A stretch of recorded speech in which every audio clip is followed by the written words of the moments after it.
guys, it's Julien. Today I'm back with another breakdown from my new EP, Point of No Return, which just dropped on my label Reflection. Today we're going to be talking about the third track, Fierce Deities. This is a little bit of a faster, more like kind of hard techno, but still meets that same style of techno that you guys know and love from me. As usual, I've got the full project file to the track, as well as the samples, MIDI, and the presets available right at the top of the description. And also, definitely go check the track out on Spotify and Beatport. Listen to it if you haven't already. Grab it on Beatport if you haven't already as well. Let's get it up the charts. And yeah, let's dive into the breakdown. Alright, so first thing we've got up here, we're at 136 BPM. So like I said, a little bit faster. We're starting with the kick.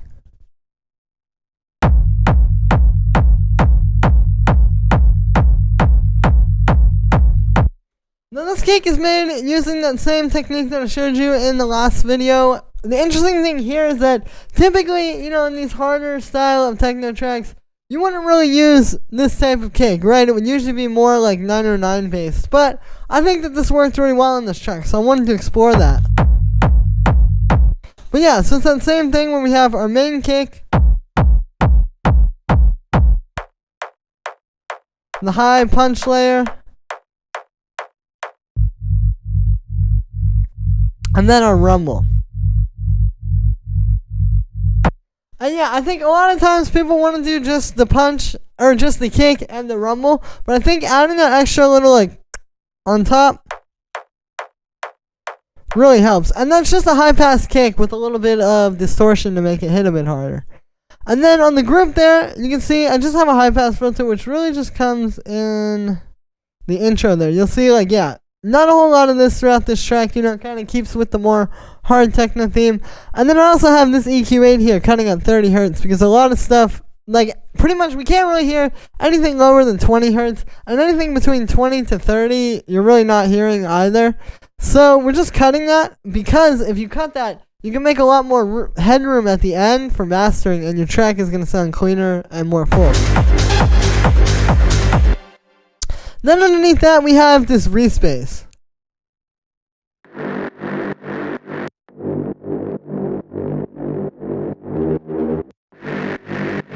There we go. I'm trying to get a point when it's very open.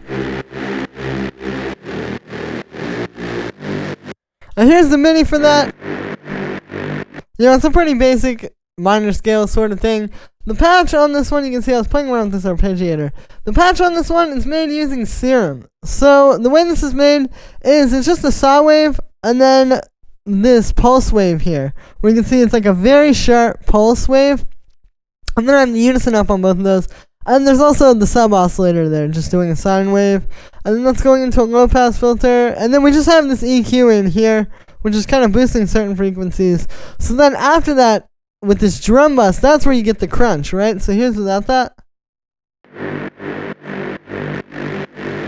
And then with it. And then we're just like, I'm really constantly automating that filter cutoff throughout the track. So it's like very dynamic and pretty much constantly changing. And then there's just a high pass filter, which also has a little bit of automation in this break here, just to like, yeah, you don't always want that full like deep low end there right as soon as the break hits, so I've just got that. I've got the utility doing bass mono so that we don't mess up anything in the stereo field, because you usually don't want anything lower than like 150. Like I have this at 123, that works too. It's very much just on a case by case basis. But yeah, just having like those low frequencies in mono is going to make your bass a lot fatter. And then we just have an EQ8 here to make it kind of fit with the kick a little bit better, cutting out a bit of room at 100 hertz. And speaking of the kick, also you'll notice that this bass, even though it is a respace, we still have it blended with that rumble really well.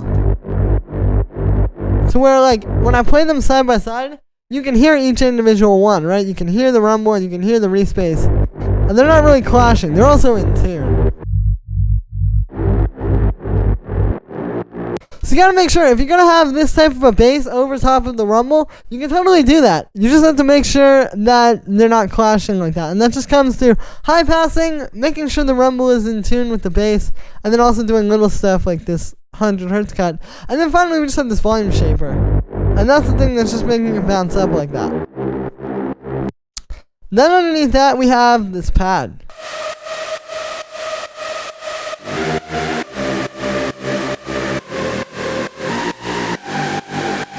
And this is doing that thing I've been talking about actually pretty recently on this channel that I think is a really cool technique that you hear in a lot of these style of tracks, where basically the bass and this pad are playing chords, right? Like the pad only plays one note at a time, but then the note that it's playing in relation to the bass creates this nice chord.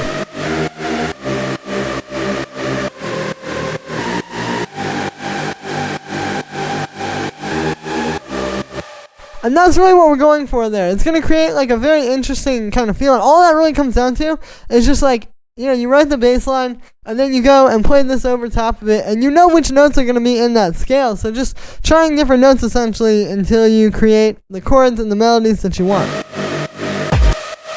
Now, for the sound on this one, this is made with wavetables. So this is actually just a saw wave and I believe a square wave. Yeah, so we've got a saw wave and a square wave here. Got the low pass as well, which has automation, but it's not doing anything. You know, sometimes when you have these big track project files, like sometimes you're just gonna end up with like a random automation right in there, and you don't know how it happened, but it happened. And then we just have a bit of the noise unison, which I think is really important for the sound. Like if I put this on the classic setting, you see you don't get quite that same feeling with any of the other ones. And then we just have a bit of reverb, which has some automation as well in that intro. Again, just like, you know, when you're working on tracks, sometimes you're going to end up with stuff like that. And then finally, I just have a volume shaper. Just to make this like bounce off the kick a little. And yeah, and then we actually have a string ensemble.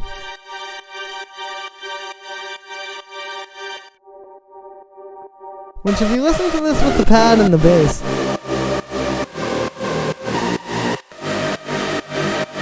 you can see it's just adding a bit of extra like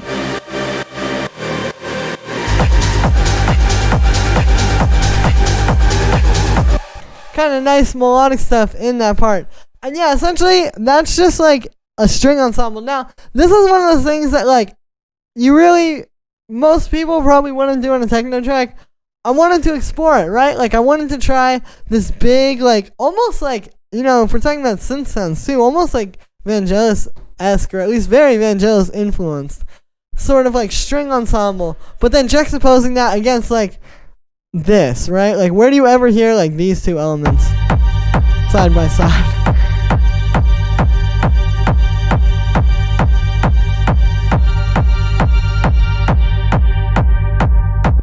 So yeah, you know, and really it's just like trying different stuff within techno, like not being too like, oh, it has to be one thing. Techno can only sound this one way that it sounded in 1999 when Jeff Mills made the bells. Like, no, like, you know, there's a million different things that you can do with techno, and I really think like it's better to do something like this, and that might be a little bit weird, and then just release it on your own label, then go and just make super boring cookie cutter tracks and say stuff like, oh, you can't use a string ensemble because it's techno, you know what I mean? Like, better to be open-minded in my opinion, right? Like, the definition of techno is only the one that we give it.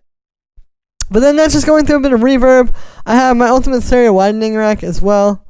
I have a low pass filter, which is bringing this in and out, you can see, and then just a volume shaper to make it bounce off of the kick. And then we come down here to the last synth sound, which is the lead.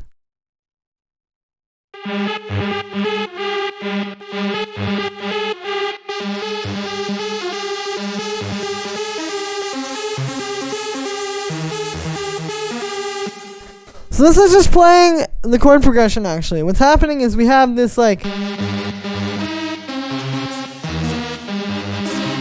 right? That's just the chord progression. Same exact notes as the bass line, just kind of playing it with a different rhythm. But then there's this melody happening up top. There's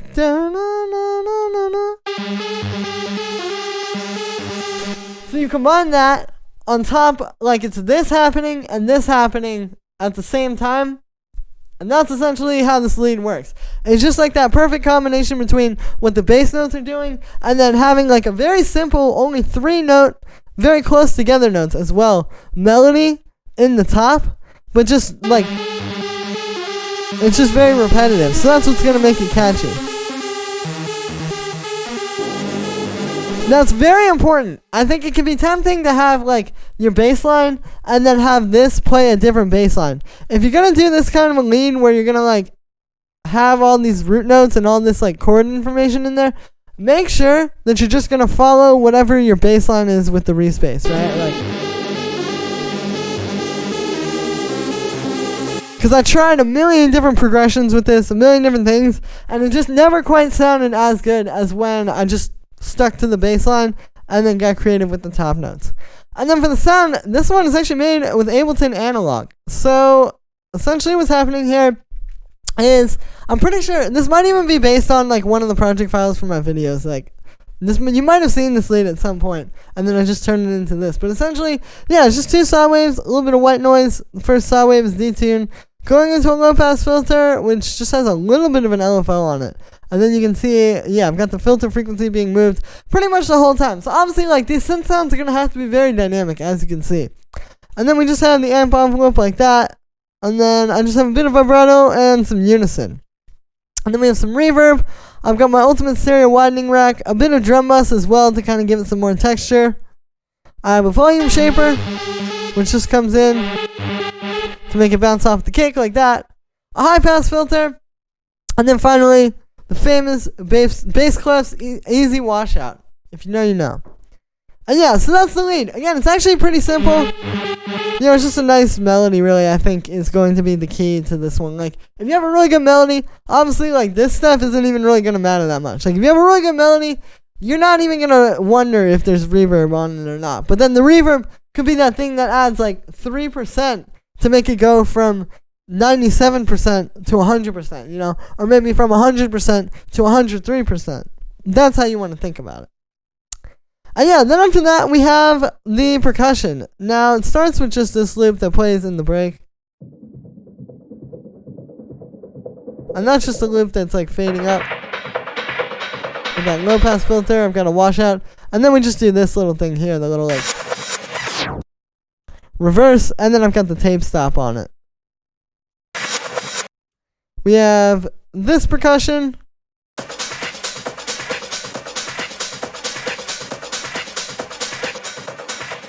So it's that, on top of that, and then we have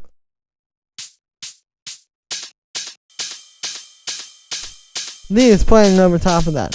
So it's like the programmed percussion combined with the loops, essentially.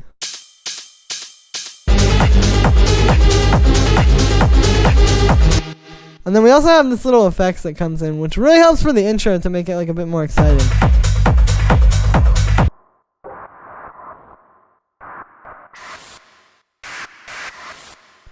And this is just some, I think it's one of my effects. Just being distorted, bunch of reverb on it. Pretty simple there. And then the only other stuff down here is really just like effects, right? Like it's just all the little background stuff. Now there's not going to be as much of this like background like sweeps and stuff like that in these harder tracks. You want to keep that stuff out and just kind of let the arrangement move itself. But there's still a little bit of stuff. And you'll notice I still did like in the intro like all the effects. Like you would do in a more like main room track. So there's still some stuff moving there while the intro is kind of coming in. But yeah.